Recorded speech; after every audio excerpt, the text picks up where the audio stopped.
सबसे पहले तो 2014 के बाद मोदी गवर्नमेंट ने, मोदी और भाजपा ने इस तरीके के हालात बनाए कि अपने ही देश में मुसलमान असुरक्षित हो गए। मुसलमानों को डर लगने लगा, मुसलमानों को एंटी नेशनलिस्ट पुकारने लगे लोग, मुसलमानों को सबूत देना पड़ रहा है कि वो इस देश के नागरिक हैं। मुसलमानों के लिए जब वो सीए एनआरसी का बिल 2019 में लाने की कोशिश की उन्होंने, उस वक़्त ही मुसलमानों ने अपना जो विश्वास है वो मोदी जी पर से खो दिया।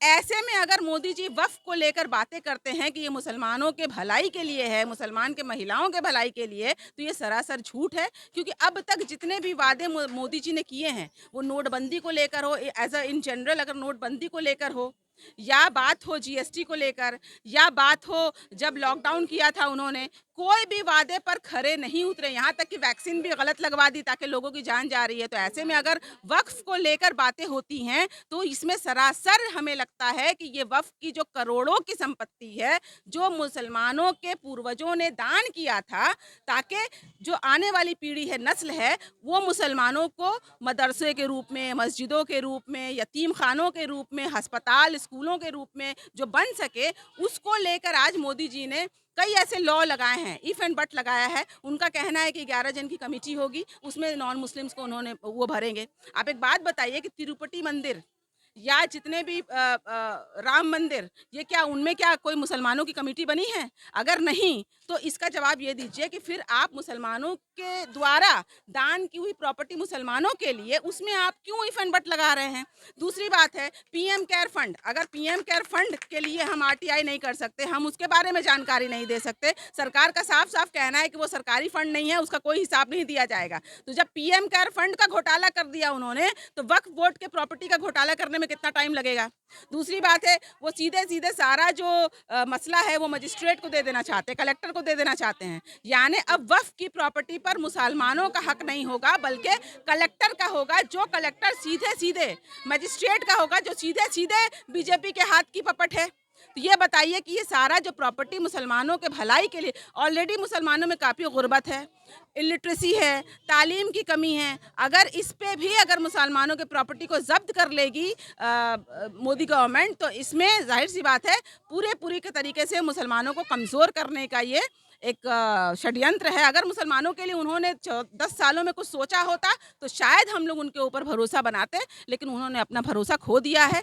जबकि ममता बनर्जी आज हमारे साथ खड़ी हैं, उन्होंने वक्फ बोर्ड, कई अदारों से ये चल रहा है आंदोलन, लेकिन साथ-साथ में एकमात्र मुझे लगता है कि शासन में मुख्यमंत्री के रूप में अगर कोई पूरे देश में अगर कोई आवाज़ उठा रहा है, तो वो ममता बनर्जी हैं, जो मुसलमानों के लिए सिर्फ़ मुँह पर नहीं बोलती, बल्कि उन्होंने तृणमूल कांग्रेस के बैनर पर कल एक मीटिंग बुलवाई है, प्रोटेस्ट मीटिंग आंदोलन के लिए। उन्होंने रानी रासमुनी, जो धर्मतल्ला, कलकत्ता के धर्मतल्ला क्षेत्र में पड़ता है, वहाँ 11 बजे ज़्यादा से ज़्यादा लोगों को आने की हम अपील करते हैं। और ममता बनर्जी ने वक्फ के लिए आवाज़ उठाई है, उन्होंने सीधे-सीधे मोदी जी से बात भी की है, और वो चाहती भी हैं कि ज़्यादा से ज़्यादा लोग जो हैं वो आकर इसके लिए लड़ाई लड़ें। संभल में जो घटना पेश आया, यूपी के संभल में मस्जिद के सर्वे को लेकर जो घटना पेश आया, और उसमें 5 लोगों की फायरिंग में जान चली गई, और उसके बाद अजमेर शरीफ की दरगाह को शिव मंदिर बनाने के लिए कोर्ट में याचिका। क्या कहेंगे इस तरह की घटनाओं? देखिए, बाबरी मस्जिद के शहादत के बाद हमने करोड़ों सैकड़ों लोगों को खोया, उसमें हिंदू भी थे, मुसलमान भी थे। अगर उस खून की लहू से इनकी आग नहीं बुझी है, तो वो अब उनकी जो प्यास है वो नहीं बुझी है। अब वो लोग खून के प्यासे हैं, और इस बार फिर से एक तुष्टीकरण कर रहे हैं, पोलराइजेशन कर रहे हैं। लेकिन इसमें जाने सिर्फ मुसलमानों की नहीं जाएंगी। ये अलग बात है कि उस दिन जान मुसलमान की गई है, 4-5 मुसलमान युवा जो हैं, जिनका कोई उसमें रोल भी नहीं था, वो उनके ऊपर फायरिंग की गई। घर से खाना लाने जा रहा था, उस बच्चे की हत्या कर दी गई। तो शायद ये मास जेनोसाइड करने का एक षड्यंत्र था।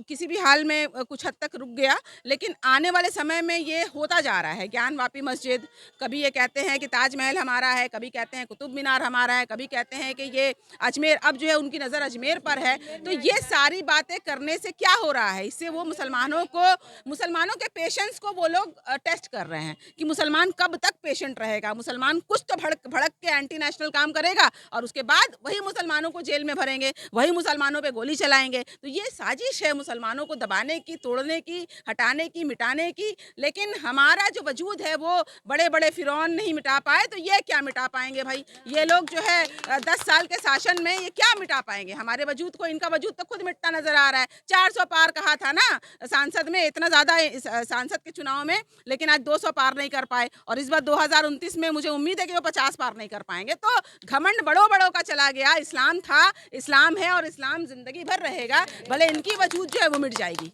हिंदी जोड़ो यात्रा इस वक्त हिंदुस्तान के अलग-अलग जगहों से निकल रही है और एक नारा चल रहा है कि एक है तो सेफ है, बटोगे तो कटोगे। ऐसे लोगों को मैं यही कहना चाहूँगी, हिंदुओं को एक होना चाहिए, लेकिन किस मामले में? मुसलमानों से नफ़रत करने के लिए आप एक मत होइए, आप एक होइए, पूछिए मोदी जी से कि हिंदुओं के लिए क्या किया है? कितने हिंदुओं को रोज़गार दिया है? कितने हिंदुओं की महिलाओं को सुरक्षित किया है? कितने हिंदुओं को मणिपुर की हिंदू औरतों को जो है वो नंग अवस्था में घुमाया? हिंदू ही औरतें थी महिला पहलवान जिनको घर्षण किया। यही हिंदू महिलाएँ थी जो रो रही हैं आज, जिनके पास आज ना रोज़गार है, ना ही उनके पास शिक्षा है। तो अगर हिंदुओं को एक होना है तो अपने हक की लड़ाई के लिए एक होना होगा। इनफैक्ट हिंदू मुसलमान सबको एक होना होगा, हम तो यही कहेंगे। देखिए वो नफ़रत की बात करते हैं, हम प्यार बाँटते हैं, वो नफ़रत की बात करते हैं, हम यहाँ ममता बनर्जी के जो सिपाही हैं वो लोग मोहब्बत की बात करते हैं। तो यहाँ पर हम लोग उनके नफ़रत को बाँटना नहीं चाहते। हम लोग चाहते हैं कि बंगाल में जितने भी हिंदू मुसलमान हैं जिस तरीके से एक हैं, एक रहेंगे, उसी तरीके से पूरे देश में भी यही माहौल होना चाहिए। बंगाल में तो वो हमारी एकता को तोड़ नहीं पाएँगे, लेकिन हाँ, बंगाल से बाहर जहाँ पर कांग्रेस और अन्य लोगों का शासन है, तो मैं चाहूँगी कि आप लोगों को समझना होगा, आप लोगों को भाजपा के इस नीति को समझना होगा कि हिंदुओं के लिए इन्होंने कुछ नहीं किया है। इन्होंने किसी के लिए कुछ नहीं किया है, हिंदुओं के लिए भी कुछ नहीं किया है, क्योंकि जब नोटबंदी हुई थी तो हिंदू मारे गए, हिंदू मुसलमान दोनों मारे गए थे। जब कोरोना काल आया था, उस वक़्त गंगा घाट में जो लाशें बही थी वो हमारे हिंदू भाई के थे। जब ऑक्सीजन की वजह से लोग मरे थे उसमें मुसलमान के साथ हिंदू भी थे। तो एक बात बताइए क्या किया है इन लोगों ने हिंदुओं के लिए? चलिए मुसलमान को आपने नकार दिया, मक्खी की तरह, दूध के मक्खी की तरह निकाल कर फेंक देना चाहते हैं। तो आप बताइए ना कि 80% हिंदुओं के लिए आपने किया क्या है? ये हिंदुओं को सोचना होगा। सिर्फ़ और सिर्फ़ सोशल मीडिया और अन्य चीज़ों से उन्होंने ज़हर उगलने के सिवा, सिर्फ़ और सिर्फ़ मुसलमान और हिंदू को अलग करने के सिवा इन्होंने किया क्या है?